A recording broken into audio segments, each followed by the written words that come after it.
Nasi kerabu. Bahan-bahan semua boleh? Ha? Cili ekstra boleh?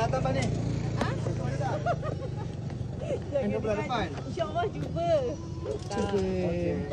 Bila anak buah yang hasil tu Itulah. sikit kan. Dia pun kejadian kan nak-nak ni pun. 2 hari mak admin pula. Mak kena tawat. Tapi siapa nak menggelebek dia juga kan? Aduh, kejadian ni jadi jam on off lah buat kuih ni. Tak apalah. Kalau ada rezeki tengok orang sampai je orang serbu kat. Bukan nak kata lah. Ha. Kalau satu Ahad semalam nak buat. Dah si kecil tu pula ngengek. Jenuh maknya. Tak apalah. punya dia dalam tu. Tak ada. Boleh. Mana? Okey, balik. Lauk apa? Apa tu? Nampak. Okey, RM3 kak. Terima kasih. Lauk apa kak? Biasa je, satu je. 3,5. Duduk dulu kak, duduk kak.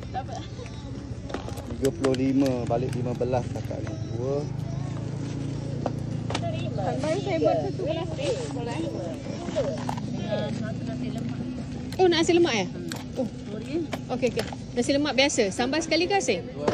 Kali ini dah bayar betul.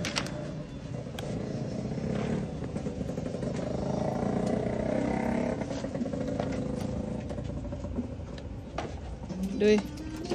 Siapa belum? Abang? Agak. Kak.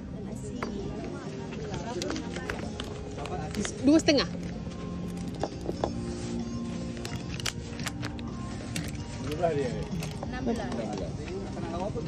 Terima. Jual. Okey, terima kasih saya jual kak.